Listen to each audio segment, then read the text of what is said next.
website later on. So with this, I'd like to welcome all of you to our third webinar, organized by the GLP Working Group for Telecoupling Research, which I'm co-leading together with Cecilie Vries. And I'm Julie Zeringer. I'm a senior researcher at the Center for Development and Environment at the Center at the University of Bern in Switzerland.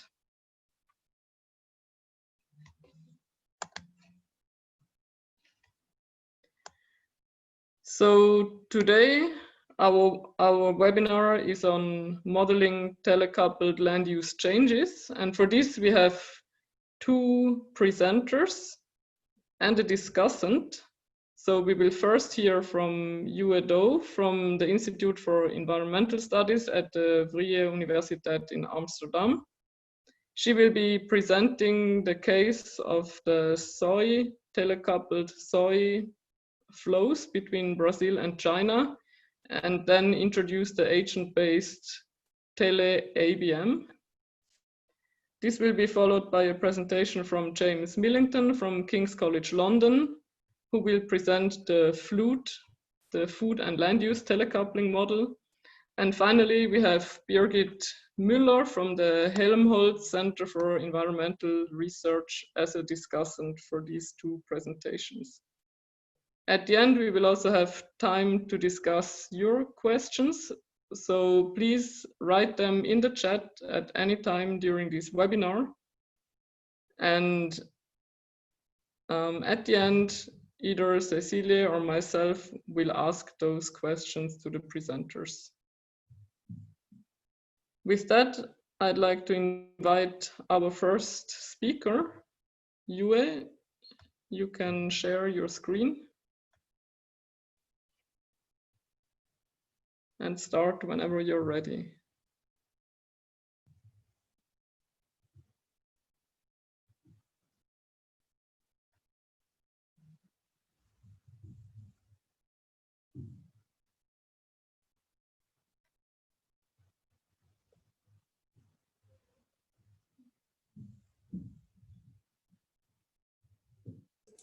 Sorry, I just realized I have to unmute myself before I share.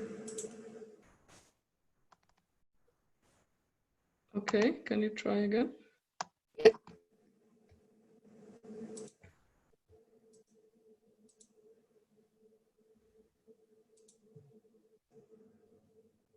Yes. Right. No, it's good. Yes. Thanks, Julie, to organize this. Thank you. And Birgit for being the discussant. I'm very happy here to share with you about my past 3-year work on TeleABM, which hopefully will help understand how a small soybean can affect and can connect the land use changes happening in Brazil and China. This work was done while I was in Michigan State University, but now my current affiliation is with Vrije Universiteit Amsterdam, IBM. Perhaps everyone in today's seminar knows this framework already from Dr. Liu et al. 2013 Ecology and Society paper, Framing Sustainability in a Telecoupled World. So in this paper, the telecoupling framework was first introduced as an umbrella concept to using flows to connect distant coupled human natural systems.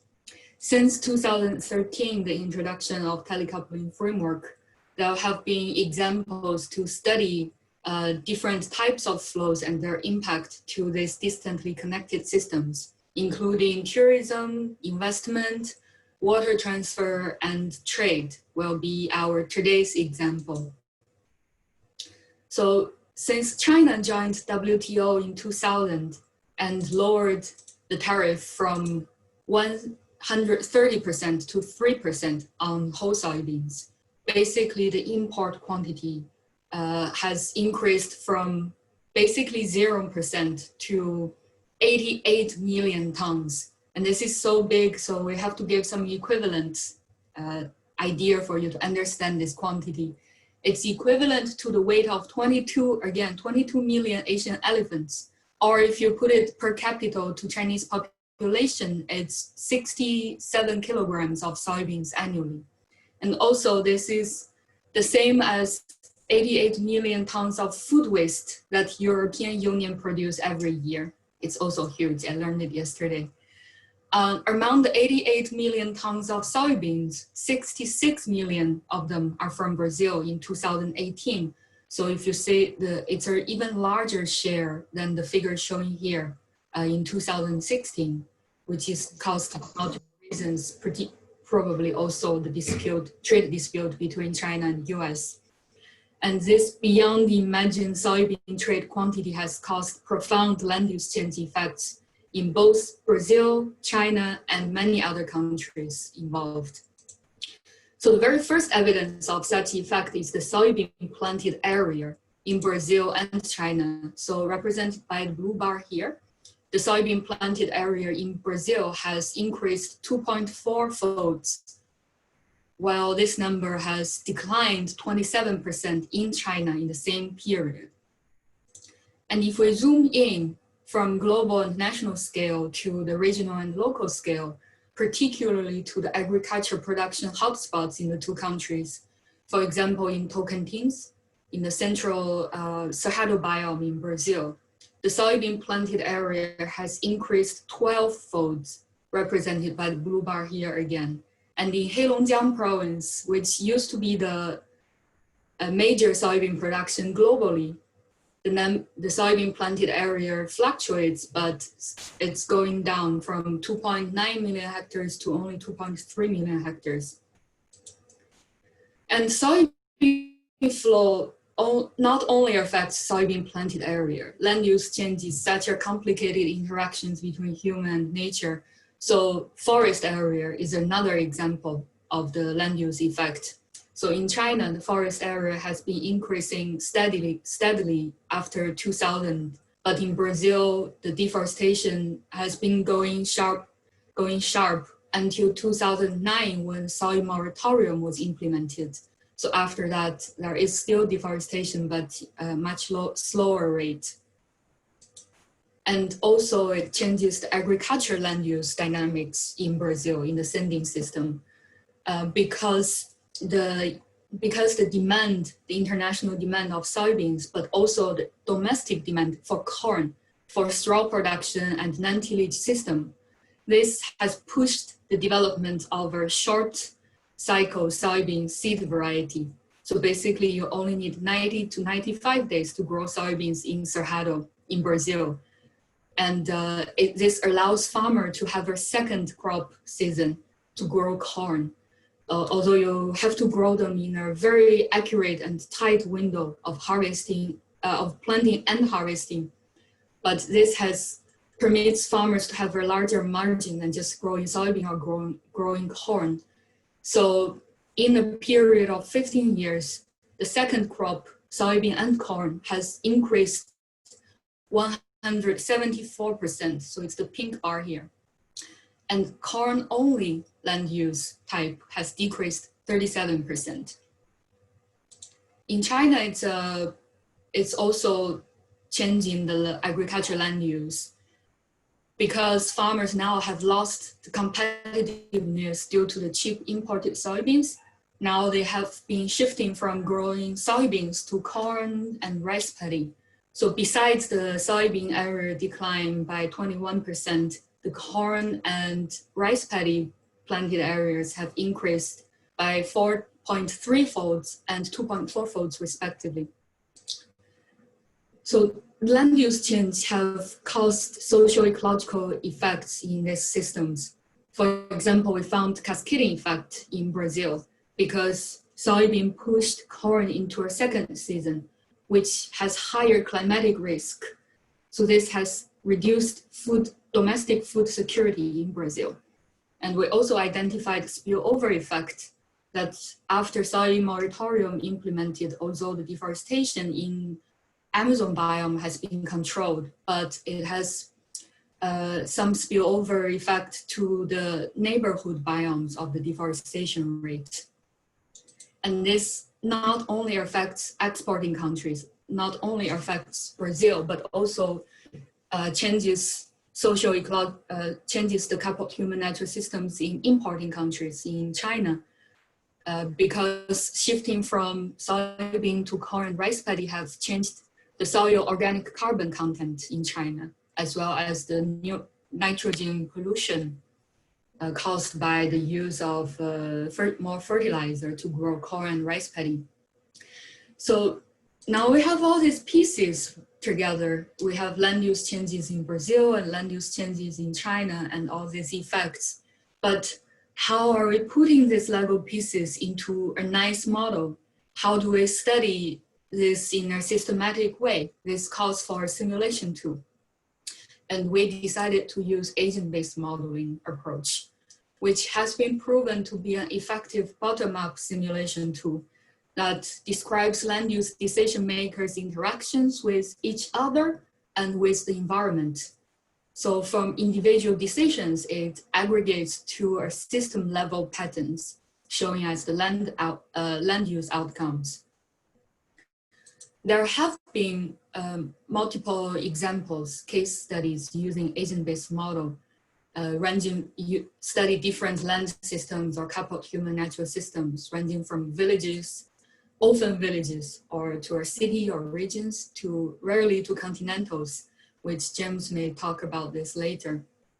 But although we have so many agent-based modeling cases, current ABMs cannot simulate the telecoupled land systems because each ABM is just one single location coupled human natural system or land system. So they are not given a role in telecoupled system. And also, there is no explicit representation of the flows between these systems. So the two challenges still exist in current ABM studies is how can we represent multiple systems in one model, and how can we link these systems through flow? So we talked about these challenges and how we overcome them in these two recent publications. The first one, we reviewed the current ABM use and the challenges. And the second one is more about equations we use and how we parameterize the two different systems. So if you're interested, you can refer, you're interested in more details, you can refer to these two papers. And of course, we have to start from somewhere.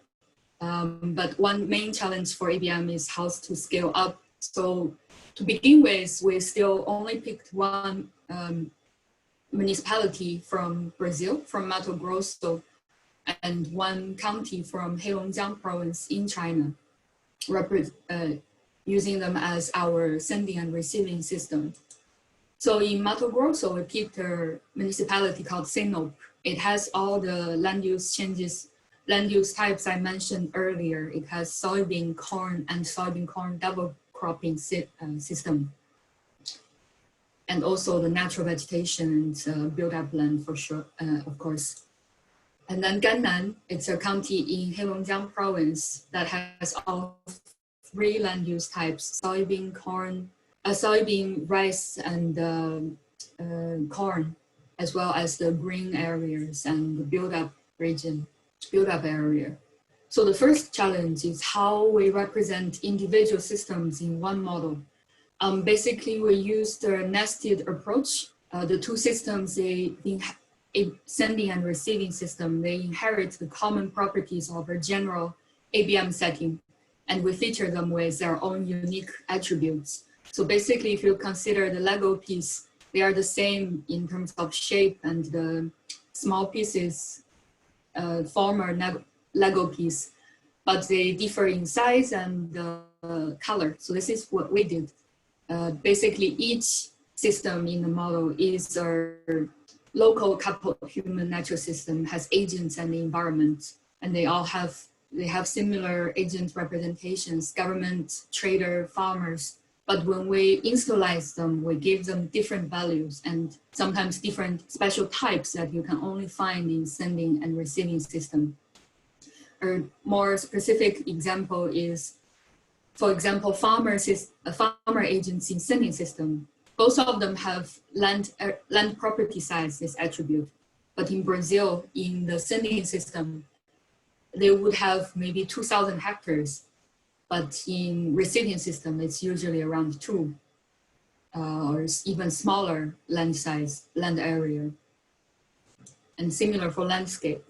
And the second challenge is how we represent the flows between the two systems, which is the major challenge. And basically, and also because this flow has a cross-scale effect. So the local land use decision, how it is affected by the international trade flow, and how their collective land use outcomes would affect the local land use change in another system.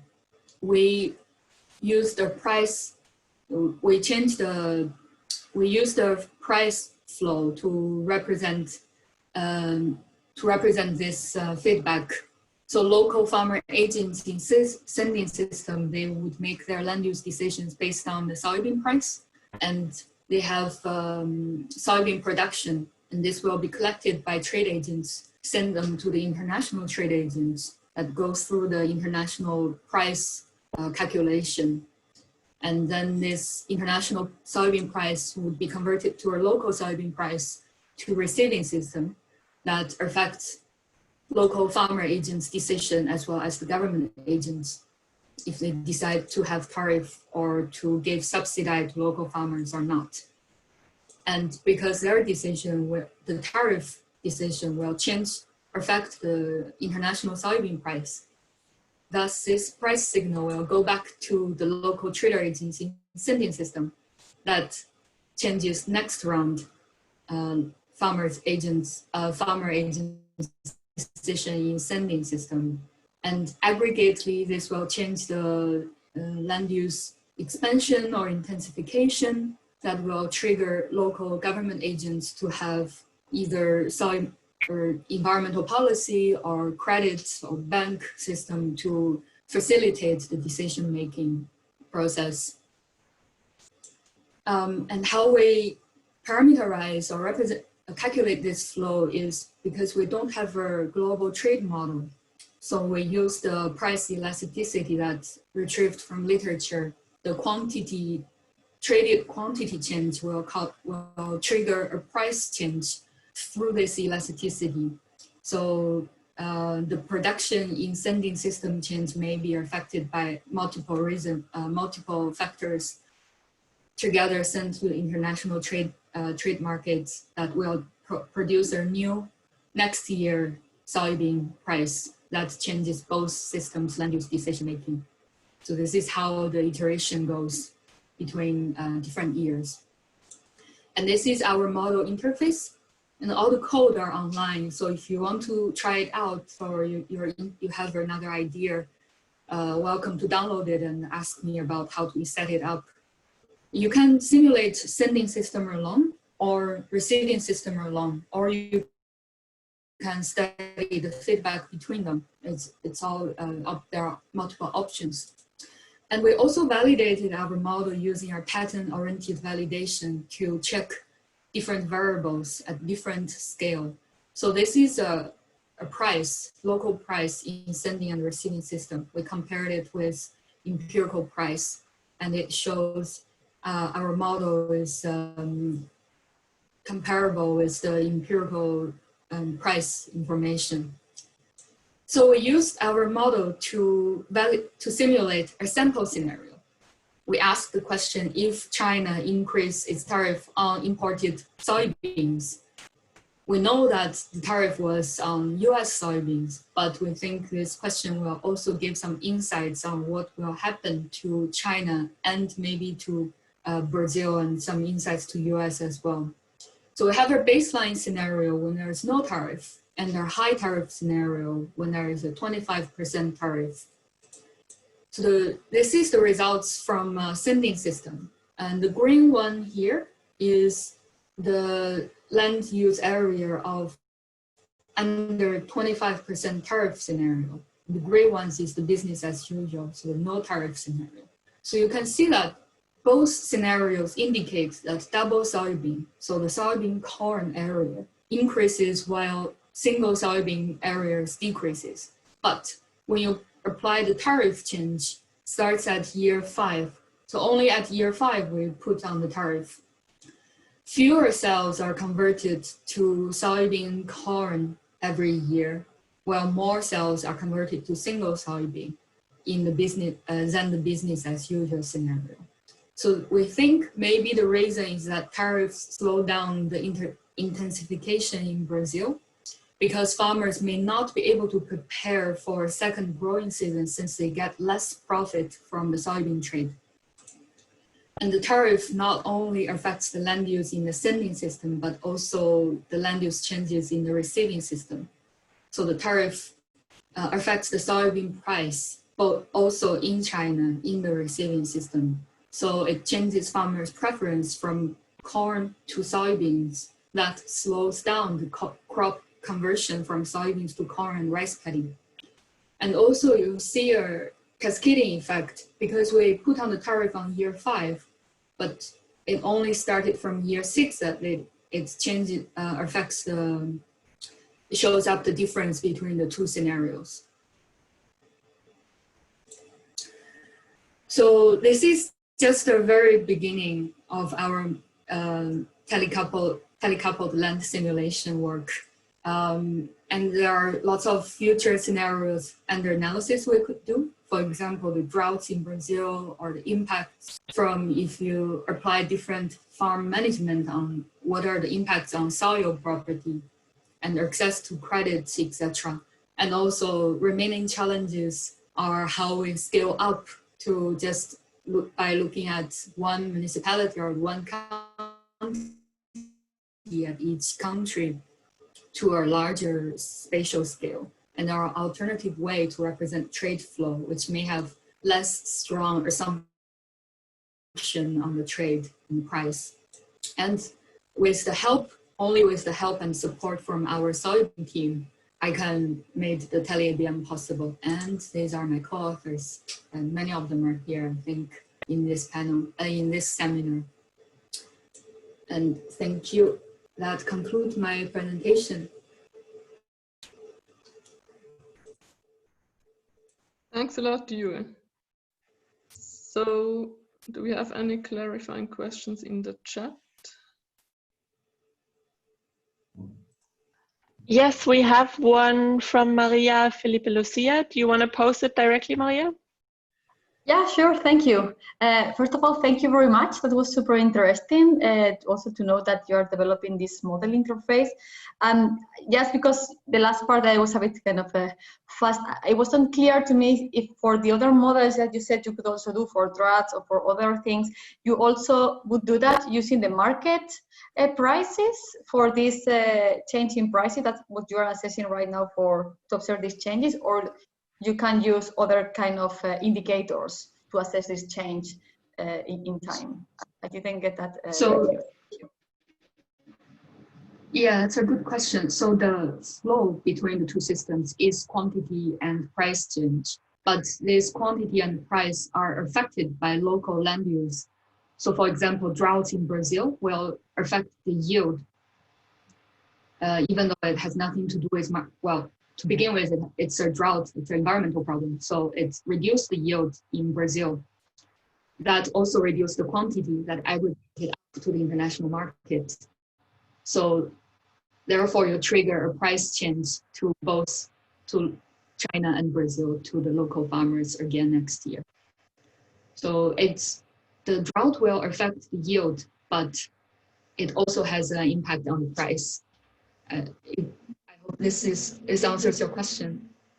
Yeah. So my question was if at the end you are always looking at changing the price for your model.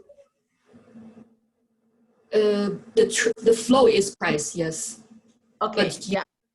The price can be affected by multiple factors. Okay. Yeah. And would it be possible to use your model or other models with some other type of flow? Like not the price, but other something else. Just thinking. Like, can you give me an example? Yeah, if it's not about trade, but if it's more about, I don't know. Yeah, I guess for most of these kind of is always based on trade, but you could also think about, I don't know, changing disease, for example, or another kind of flow that doesn't have directly a price. It's possible, because as long as we can quantify this cross-scale effect or cross effect, then it's definitely possible. Because disease, for example, if you have a probability function to say how likely this disease would be transferred from Brazil to China, then this is a flow that we can use. We can code. Excellent, thank you. Okay, thanks. I think we'll leave other questions for the discussion and move on to our second presentation by James.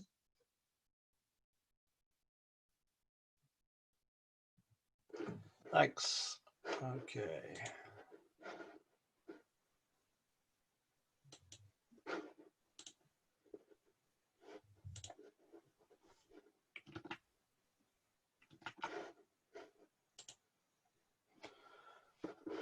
Okay, can you see my screen, my presentation? Yes, you can start. Right, thanks everyone. Yeah, thanks for inviting me to talk in this seminar. And thanks to Yue for introducing the soy system that FLUTE, the Food and Land Use Telecoupling Model, has also been developed to examine. So in this presentation, I won't go through the underlying idea of telecoupling or any of the characteristics of the soy trade between Brazil and China, because Yue has done that. But ultimately, that's what this model is being developed to look at. I just want to highlight right at the start, as for Yue, and Yue's conversations with her have really helped with this model as well. And there's lots of people who've been involved in this modeling effort. And we've had some good funding as well. And I think this kind of demonstrates, that these sorts of models are a lot of effort. They do require a lot of resources and a lot of time from a wide variety of people with different expertise. So I'm really grateful for all the inputs, and none of this would have been possible without this support. So what I want to talk about really briefly here are kind of the challenges that we've been finding with modeling telecoupling. A few years ago, we published a review paper looking at how you might approach modeling, simulating telecoupling. And we kind of argued in that paper in 2017 that a hybrid computational models would be beneficial. So here I'm thinking about coupling together different types of model rather than having a single model type, as Yue presented. Her model took a very much an agent-based approach, and everything was represented through agents. We kind of argued in this paper that another approach, an alternative approach that we wanted to explore, was how to couple together different types of models that have strengths with other aspects. So for example, as you'll see here, we coupled together an agent-based model that can represent decisions of individual actors with a system dynamics model. And system dynamics models have been specifically designed to investigate flows, which is a key part of the telecoupling framework.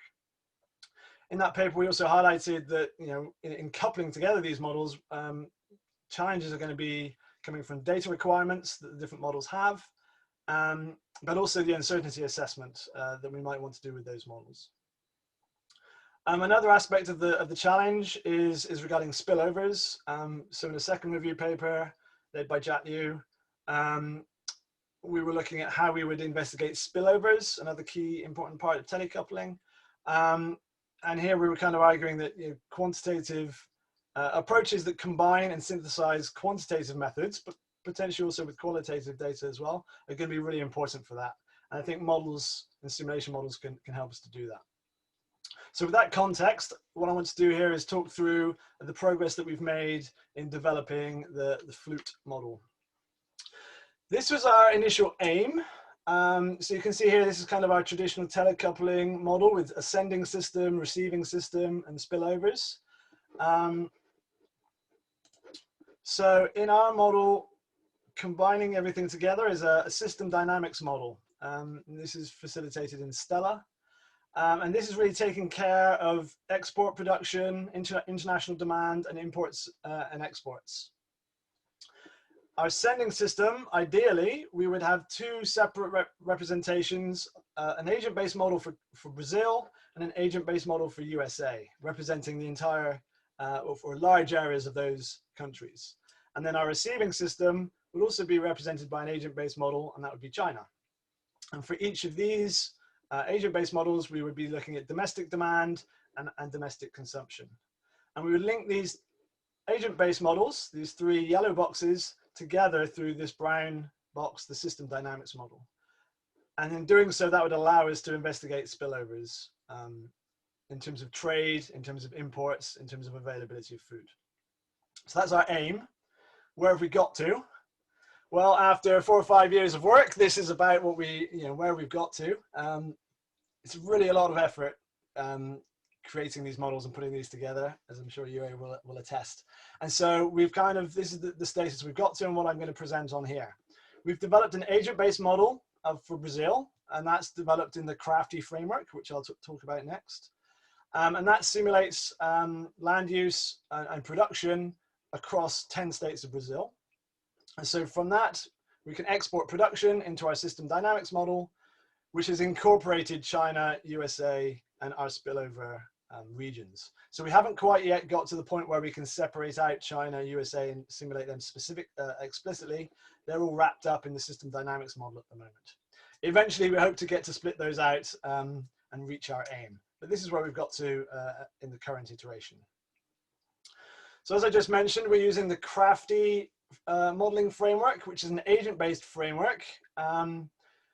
This is a very brief overview. If you want to read more about the CRAFTY framework, this is your key paper, the Murray-Rust paper from 2014.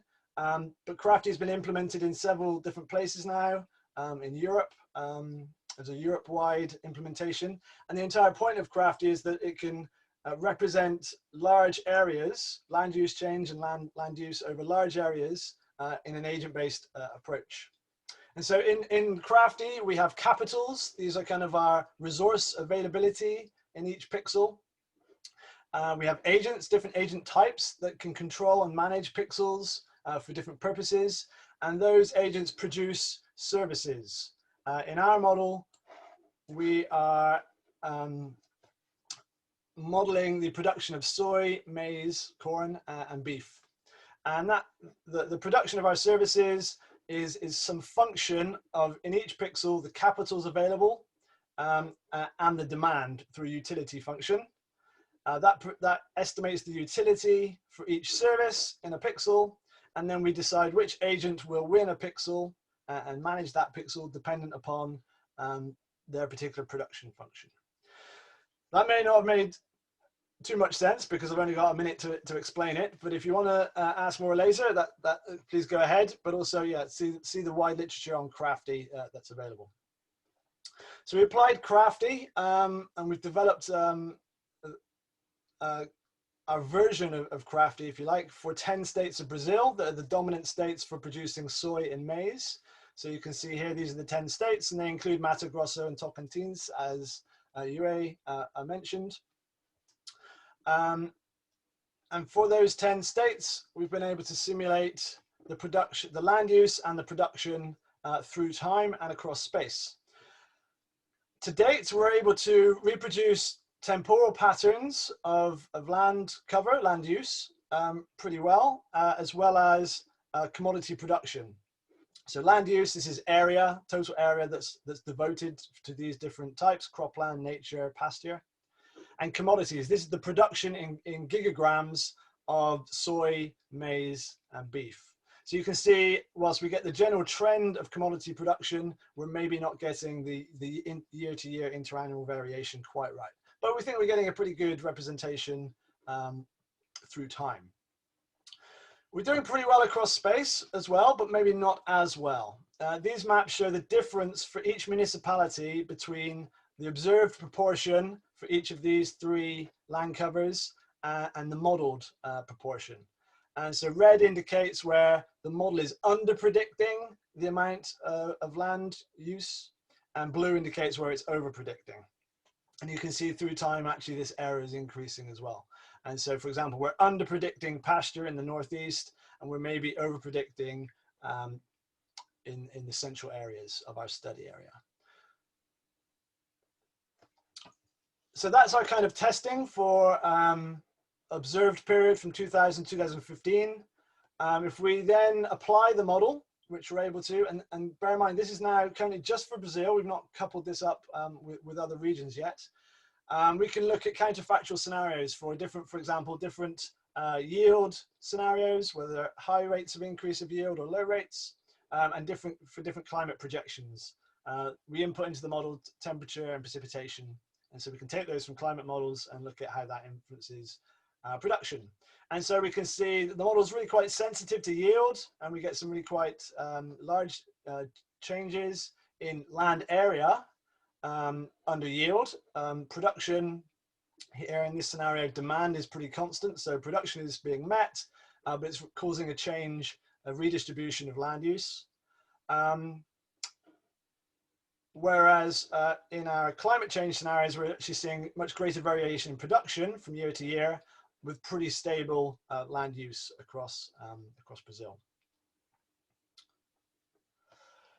We can also look at the spatial output for those simulations, for those scenarios, and maybe we're not so confident in these in this output because this is spatial, which we don't think we're modeling quite as well. But we can at least see that yes, we get widespread change for our yield scenarios and much more localized change for the climate scenarios.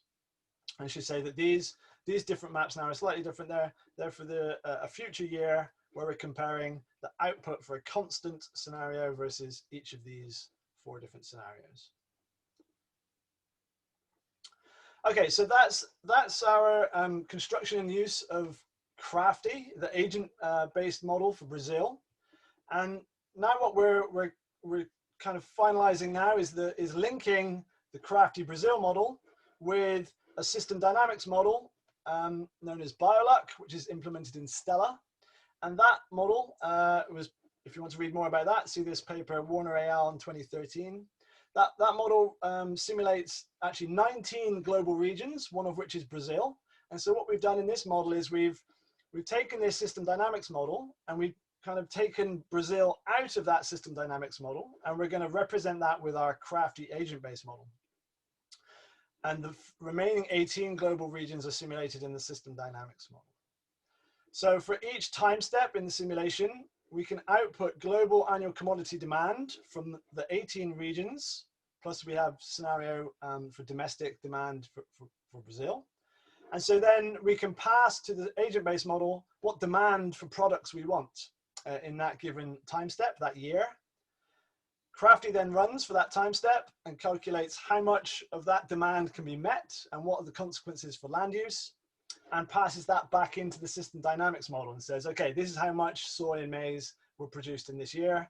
And then that's used in the system dynamics model to work out for the following year, where would the trade be flowing, given different scenarios for yield and demand.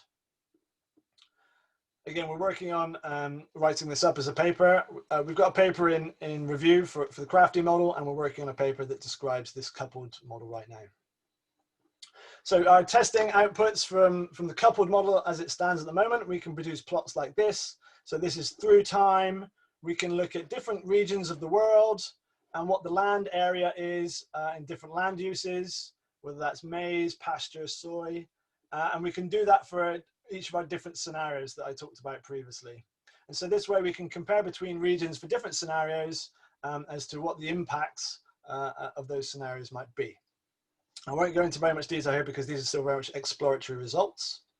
But one thing I do want to highlight is that the great thing about this coupled model now is that we can simulate flows between regions. And so one of the nice ways, and this is kind of not one of the nice things that I've kind of been playing with recently, is how do we visualize those flows through time?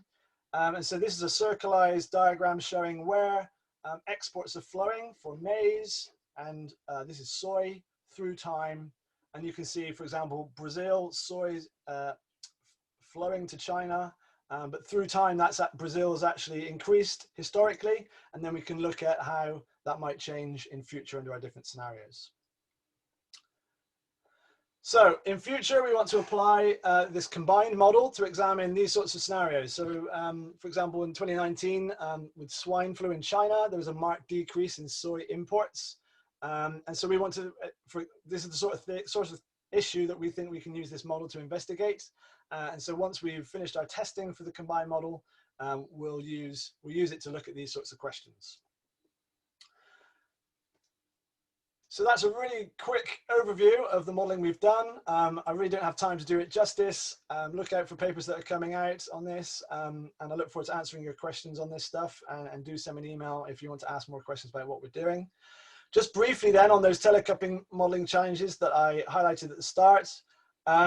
Here what we've done is we've coupled together some existing models, and the real benefits to that are that the code base for those models is verified.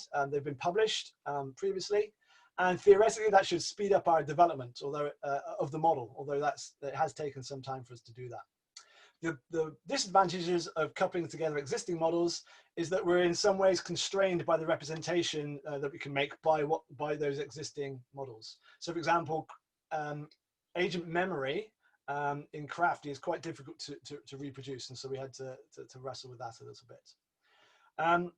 I can talk about the data issues and uncertainty assessment maybe after Birgit's responded, but ultimately there's been a lot of data analysis and assumptions that have gone into this, and there's still quite a bit of work to do on the uncertainty assessment. As I've shown here, we think we're doing better on reproducing temporal trends, and it's really the spatial allocation that's tricky. And we need to look at how our parameters might not be stationary in time and how they might be changing a little bit better. So I'll leave it there. Thanks very much. Thanks a lot, James. I think we will go right to Birgit's discussion. But everyone, if you have clarification questions, please put them in the chat, and we hope to have time for them during the Q&A at the end.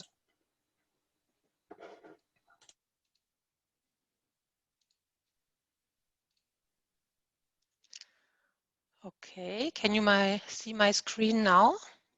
Yes. Fine. Okay, I'm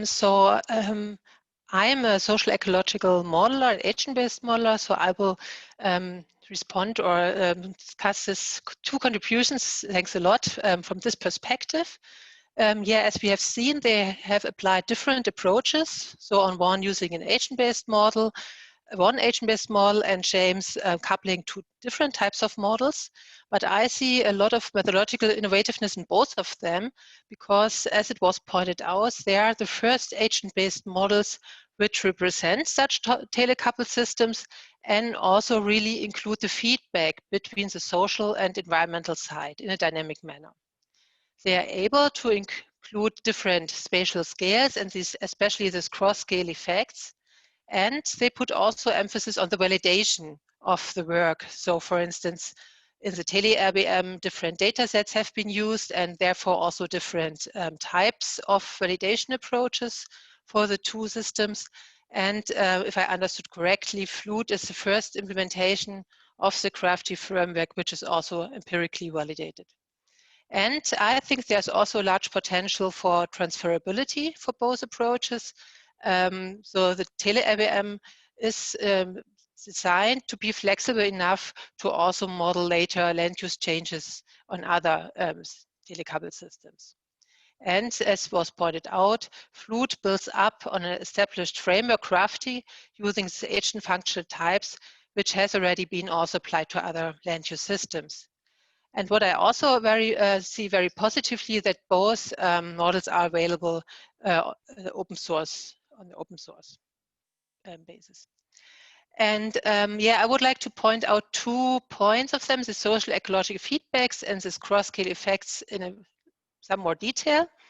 What we have did is looking at social ecological systems in general and what is the purpose of such systems.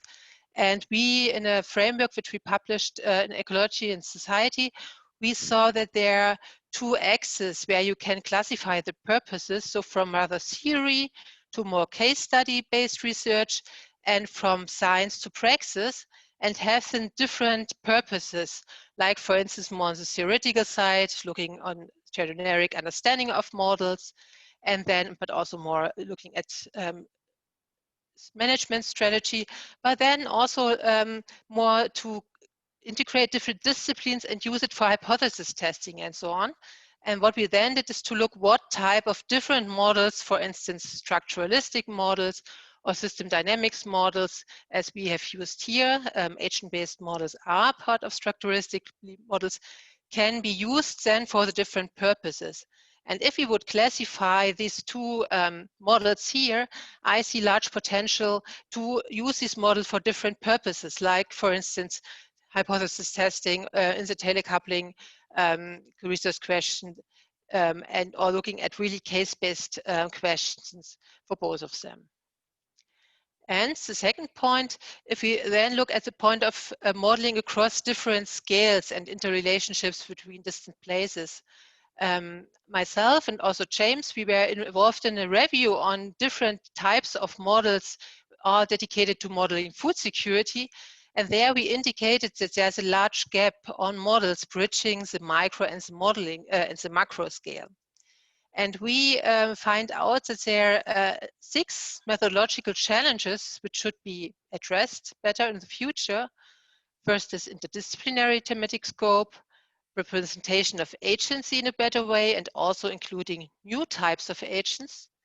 Then the appropriate representation of relationships and feedbacks across spatial scales, for instance, by the integration of different modeling approaches, but also the empirical foundation is still an open challenge, and also to looking at transitions and, for instance, modeling unexpected change. And if I look now at the 2 models, TeleABM and Fluid, indicated here by a star, I see that these approaches already address most of these open challenges, so that's a quite innovative thing. So I would like to end with 2 questions I have to the presentations of you and James, if you have time. The first rather methodological one. So where do you see the pros and cons of your both approaches, how you incorporate different scales and interrelationships between distant places? And would it be also an idea to use the SAY or your models to look at the same scenarios in question and compare the results?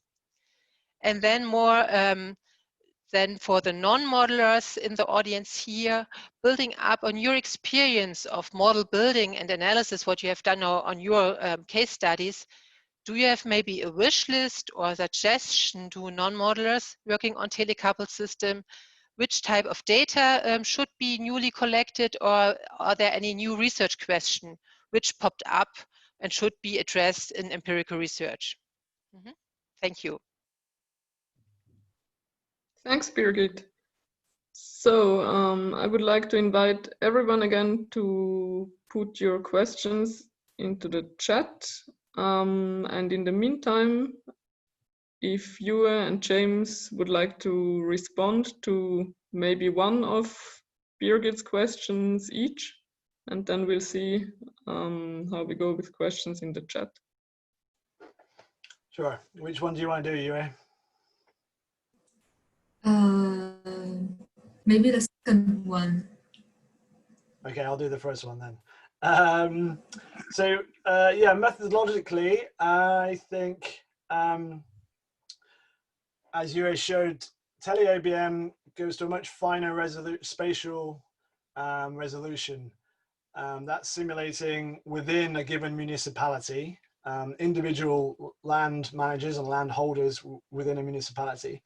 Flute is much less specific. It's working at much more coarse resolution. Our smallest, each of our pixels is 25 kilometers squared. We're using municipality data to parameterize the model. And so one of the challenges we've actually had is that a lot of data is reported at the municipality level, and we've had to do quite a lot of work that's required quite a lot of assumptions to downscale that data. For example, production data in Brazil is produced by the IBGE, the National Statistical Organization, but it doesn't say where, within the municipality it's being produced. So we've had to make some assumptions there and do some downscaling work, which was quite tricky. And I think that's that's actually, into that second question, a data requirement that would be really great.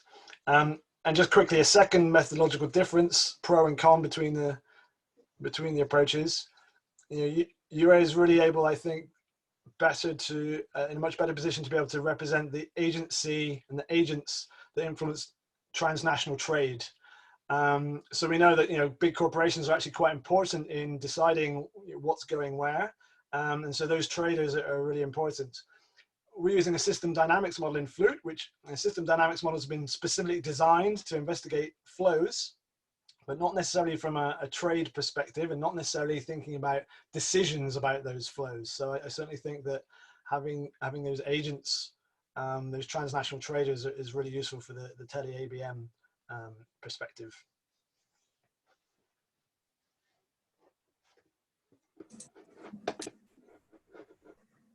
Thanks, James, for summarizing my model as well. It's really in a nice way.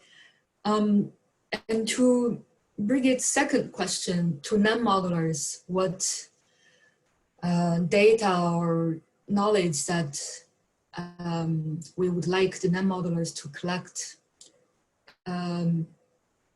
For me personally, when I started to modeling these two systems, I realized that, because I used to work with small farming households, those in Brazilian Amazon Delta region. So these are also like traditional small farming households, that I came up, the first idea is, oh, well, let's do a household survey for the two systems. But later, because we learn more about the telecoupled system, we realize that these two systems are very different. The way you should collect data are also different. That's why we employed two different ways to collect data in China and Brazil. So in China, we use the traditional household survey data, household survey collection. And in Brazil, we use this called fuzzy cognitive mapping, mental models. Basically, it's an interview and you talk with farm owners. This semi-quantitative method could give you an idea how they weight different factors in their decision-making. So this is a much more effective way than the household survey that we did in China when deal with large-scale farms, like this who own 8,000 hectares, etc.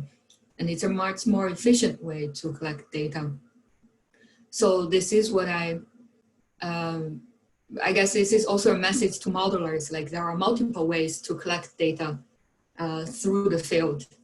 And what's more important is how we translate this different data collection to model parameters. Like for household survey, we have a pretty standard way to convert this household survey to different parameters.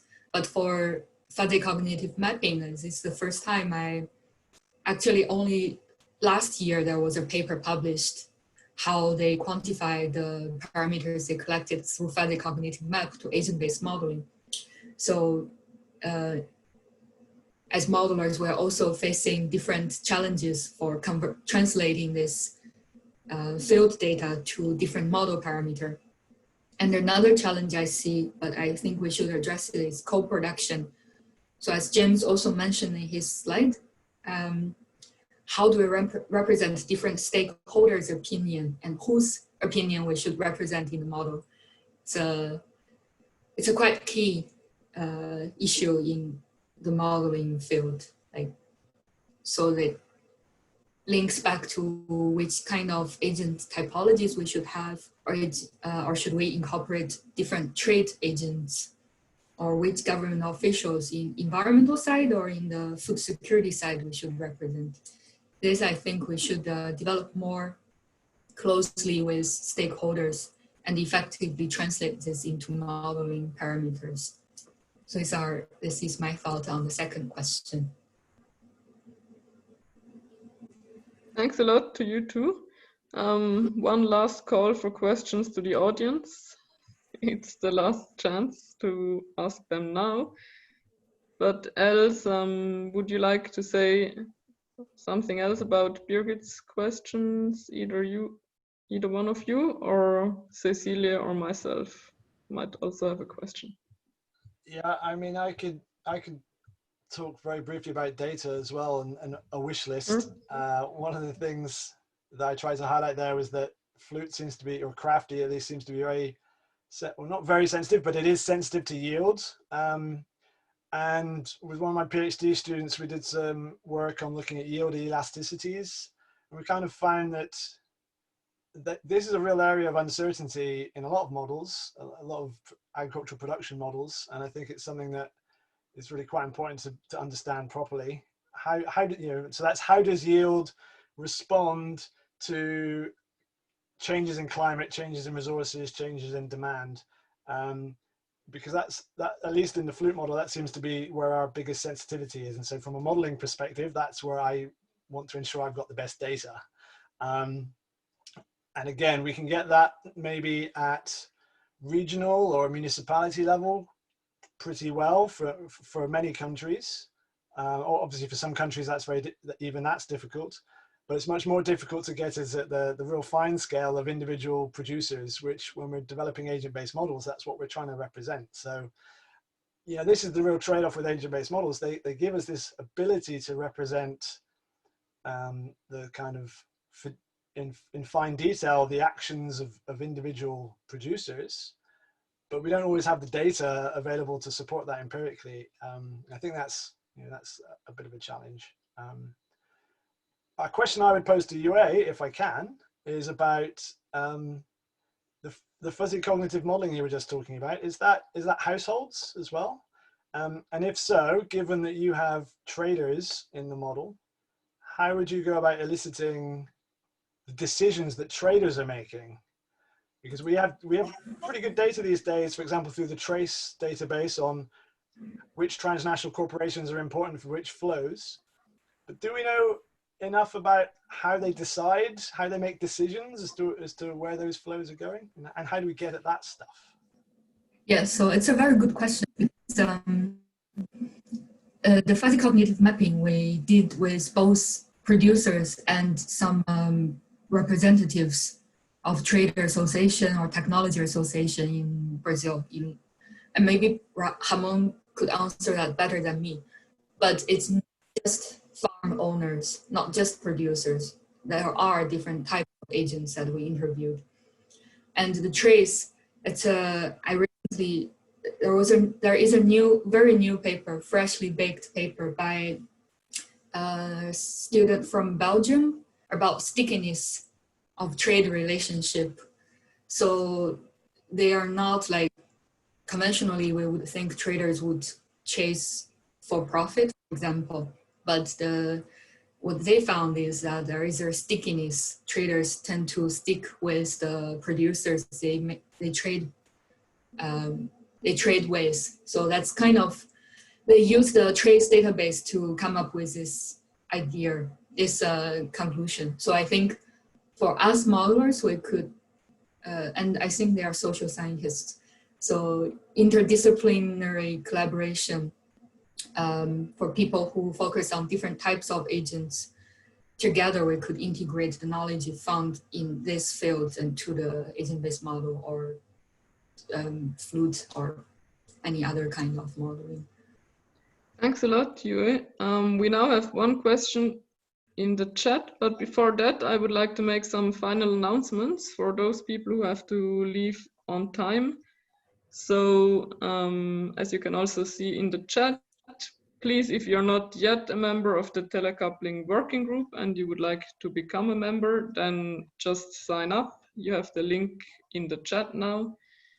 And also, if you have any ideas for future webinars, or you would like to present your own work or ideas in one of these webinars, please just approach us anytime. And so before we officially close, Perrin, if you want to ask your question directly, you can do so now. Okay, thanks. My question is more for you, I think. I don't know if you know about this typology of relationships. I guess you know it's in the telecoupling toolbox. I just put the link in the chat. And I was wondering that if it will be interesting and if you think it will be a nice basis to use this typology to develop indicators to quantify these relationships in models. Because now the relationships, the typology is informative, but it's not really operationalized able because it's not a set of indicators. So what is your opinion on that? That's a very good suggestion, Perrine. Thanks. I think it also echoes back to the question, clarification question I got, if I'm price elasticity or can I simulate disease? Yeah, I think it could be a good start, but there are also technical challenges. Like, for example, most of this indicator, these flows, they have cross-scale effect. So, and also at different regions and different countries, they have different effects.